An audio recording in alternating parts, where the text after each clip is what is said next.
रहे हो मनीष जी, क्योंकि कश्मीर में हो रहा, मैंने कहा 370 हटने के बाद हो रहा, तो बहुत महत्वपूर्ण आयोजन है, अंतरराष्ट्रीय स्तर पर पूरी दुनिया की निगाह होगी कि देखें वहां क्या होता है। तो उस समय जो गवर्नर था कश्मीर का, वो पिछले 2 महीने से शांत बैठा था, वो आज फिर बलबलाया। आज सतपाल मलिक ने कहा कि जम्मू कश्मीर का कि में जो पुलवामा कांड हुआ था, उसमें जो 40 जवान मरे थे, उन 40 जवानों की लाशों पर नरेंद्र मोदी ने चुनाव लड़ा है। आज उसने खुलकर मतलब एक तरह से पुलवामा की जिम्मेदारी पाकिस्तान के आतंकवादियों से, पाकिस्तान की सेना से हटाकर भारत के प्रधानमंत्री के सिर पर मढ़ दी। कोशिश करी उसने ये कि उसने दुनिया को ये संदेश देने की कोशिश की कि पुलवामा में जो आतंकवादी 40 मारे गए थे, जो जिन आतंकवादियों ने 40 भारतीय सेना के जवानों को मारा था, वो पाकिस्तान के आतंकवादियों ने नहीं मारा था, पाकिस्तान की आईएसआई के भेजे हुए गुंडों ने नहीं मारा था। उसका उस हत्या का जिम्मेदार भारत का प्रधानमंत्री है, क्योंकि वो उनकी लाशों पर 2019 का चुनाव लड़ रहा था। तो जरा सोचिए, जो आपने कहा कि टाइमिंग, जरा सोचिए कि एक तरफ चर्च पे हमला, दूसरी तरफ वो गवर्नर जो कश्मीर में रहा था, वो ये मैसेज दे रहा। तो जाहिर सी बात है मनीष जी, आज वो बोला, कल सारे अखबारों में छपेगी, और जम्मू कश्मीर के अखबारों में तो प्रमुखता से छपेगी उसकी ये बकवास। क्या संदेश दे रहे हैं? तो ये तो पूरी हिंदुस्तान के किए धरे पर पानी फेर रहे हैं। और ये सीधी सीधी बात है, मैंने पहले भी कहा था कि ये मोदी विरोधी नहीं है। मोदी विरोध का इनको बहाना मिल गया है। ये चीन और पाकिस्तान की भाषा बोल रहे हैं।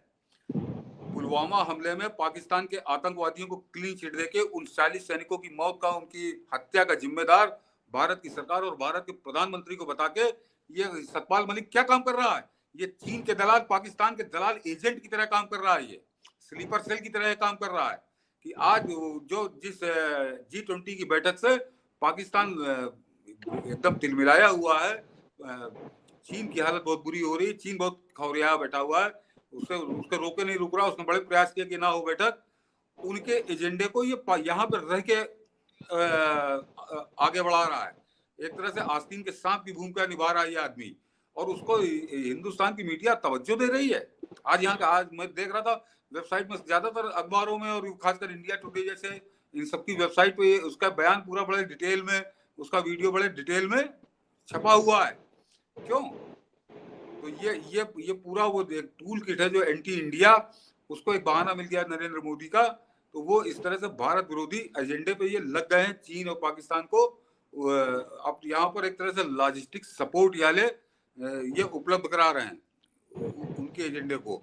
तो ये इनकी वो थी। और अब मनीष जी आता हूँ उस 250 किलो के सतपाल मलिक पे, जो कोई से कह नहीं रहा, ना कोई इससे पूछ रहा कि आज सतपाल मलिक ने जब ये दोबारा ये बकवास करी, और जब इस तरह से करी कि मुझसे चुप रहने को कहा गया, और भारत का प्रधानमंत्री 19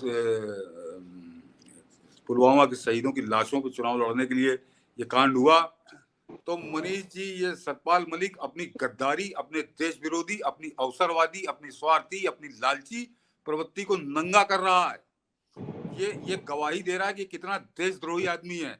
अगर इसको ये मालूम था कि यहाँ पे गलती हुई है और ऐसे ऐसे प्रधानमंत्री ने इससे चुप रहने के लिए कहा, तो ये 40 जवानों की लाशों पर चुप क्यों रहा? ये 40 जवानों के लाशों की कीमत अपनी कुर्सी खरीद रहा था। ये 40 जवानों की लाशों, 40 जवानों की मौतों पर ये अपनी कुर्सी बचा रहा था।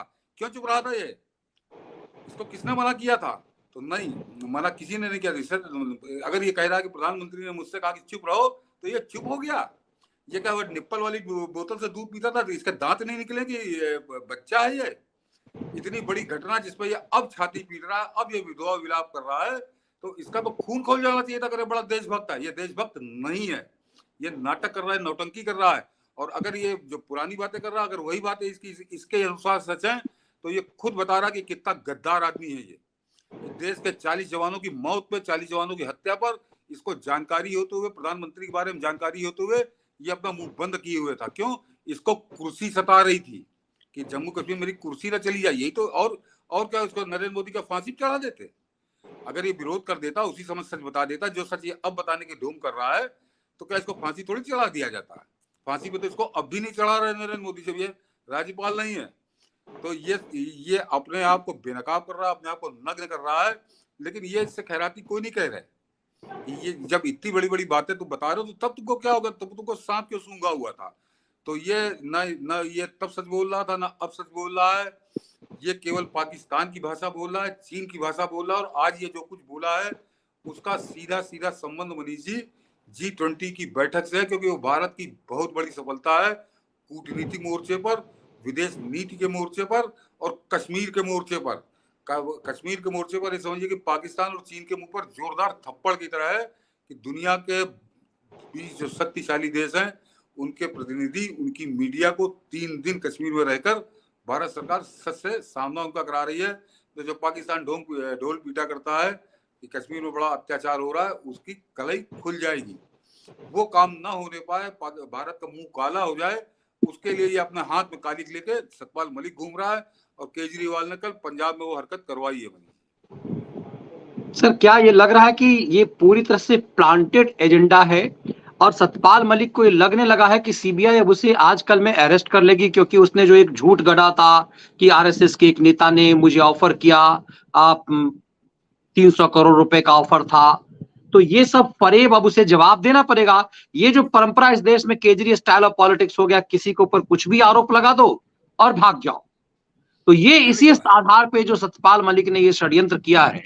क्या सतपाल मलिक को अपनी गिरफ्तारी का डर सता रहा है अब, इसीलिए कांग्रेस ने इसे कह दिया कि चढ़ जा बेटा सूली पर, क्योंकि तुमको आगे बढ़ना पड़ेगा और तुम ही मेरे लिए हथियार हो सकते हो, तुम जो बोलोगे, तो कि तुम कश्मीर के गवर्नर रहे हो, इसीलिए तुम जो बोलोगे उसका इंपैक्ट पड़ेगा। तो क्या चीन के एजेंट के रूप में सतपाल मलिक का कांग्रेस इस्तेमाल करवा रही है? हाँ, ये तो पक्का है। नहीं, आपने जो बात की पहले वो बता दूं कि आपने बिल्कुल सही अनुमान लगाया मनीष जी। आज ये बोला है, आज इसने कहा, मैं इसका स्टेटमेंट निकाल कर रखा, इसने कहा कि मेरे नीचे जो अधिकारी रहे थे उनके खिलाफ ईडी और सीबीआई की लगा दी गई है। इसका मकसद है कि मेरे खिलाफ षड्यंत्र रचकर मुझे जेल भेजा जाए। वाह बेटा। ये नाटक जान रहा है कि और इसीलिए इसने जाति का कार्ड खेला है सर, कि मेरे जाति के लोग इस इलाके में इतने हैं, मोदी को ये कर लेंगे। अबे चिरकुट, जिस मोदी को एक देश का प्रधानमंत्री समान कद का होता है, चाहे अमेरिका का राष्ट्रपति हो, भारत का राष्ट्रपति हो, या भूटान का राष्ट्रपति हो, अपने देश का जो प्रतिनिधि, जो नेता होता है, उसका अंतर्राष्ट्रीय कद बराबर होता है। लेकिन पपुआ न्यू गिनी के प्राइम मिनिस्टर ने जिस तरह से प्रधानमंत्री मोदी के पांव छूकर प्रणाम किए, और मुझे सबसे बेहतरीन लगा पीएम मोदी ने जब वो वीडियो जारी किया है सर, कि पपुआ में मेरा कैसा स्वागत हुआ, उसमें उस फ्रेम को उन्होंने निकलवा दिया है अपने, जो उन्होंने खुद साझा किया है, जिसमें वो पैर छू करके प्रणाम किया जा रहा है। उस वीडियो को मोदी ने अपने वीडियो से हटा दिया है। ये बड़प्पन है। और उसके लिए ये चिरकुट टाइप का 250 किलो का गेंडा जो है, ये गेंडा कह रहा है कि मेरे साथ मेरी जाति के लोग इतने हैं, मोदी को छोड़ेंगे नहीं।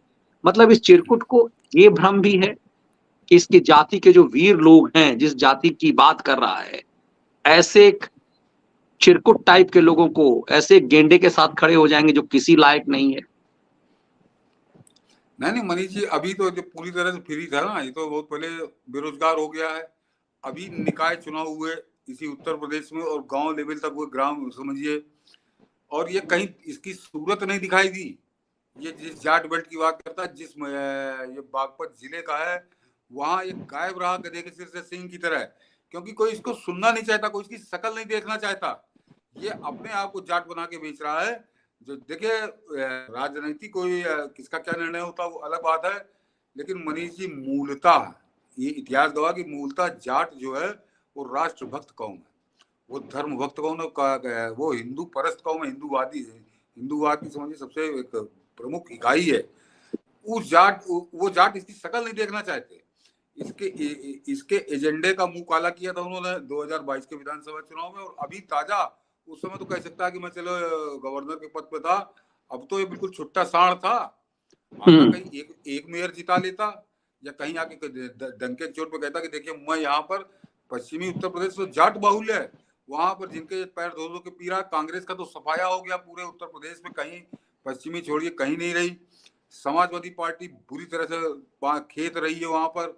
तो ये किसको धांस दे रहा है? ये केवल दिल्ली के जो दलाल बैठे हैं, जिनका जो मोदी विरोध की रोटी कमा रहे हैं, वो इसके इंटरव्यू ले रहे हैं, इसकी बातों को बढ़ा चढ़ा के दिखा रहे हैं, सुना रहे हैं। कोई इससे पूछ नहीं रहा कि तुम कहाँ मर गए थे अभी जब स्थानीय निकाय का चुनाव हो रहा था, तब आके दिखाते अपनी ताकत। कितने बड़े तुम तीरंदाज हो। इसके ये एक नगर पालिका सदस्य जिताने की हैसियत इसकी नहीं है। असलियत यह है मनीष जी की, जहां चला गया होगा लोगों ने कहा होगा कि तुम मत आना। मैं पहले भी बता चुका हूं कि चौधरी चरण सिंह के साथ गद्दारी करके ये जाटों की निगाह से पिछले 40-50 साल पहले उतर चुका। इसने राजनीतिक रूप से इतना जबरदस्त विश्वासघात किया था चरण सिंह के साथ कि चौधरी चरण सिंह के समर्थक जो उस पीढ़ी के लोग जिंदा हैं वो तो इसकी शक्ल नहीं देखना चाहते। इसीलिए वो जो जयंत चौधरी वो भी इसको अपने बगल में नहीं खड़ा करता। तो ये विश्वासघाती आदमी, पिछले 50 साल का रजिस्टर्ड विश्वासघाती आदमी, ये बातें कर रहा है दिल्ली में आके। और दिल्ली के जो दलाल, उनको एक खिलौना चाहिए, तो उनको किसी तरह से मोदी को चोट पहुंचाने के लिए, और उस क्रम में ये हिंदुस्तान को चोट पहुंचा रहे हैं, हिंदुस्तान के हितों को पूरी तरह से उनको प्रहार कर रहे हैं। अन्यथा इस गैंडे से इस पर सवालों की बौछार करनी चाहिए मीडिया को, बजाय उस पर सवालों की बौछार करने के ये उसके तेल लगा रहे हैं, उसका माला पहना के उसका इंटरव्यू ले रहे हैं, बार बार दिखा रहे हैं। और खासकर ऐसे मौकों पर जब G20 की बैठक हो रही कश्मीर में,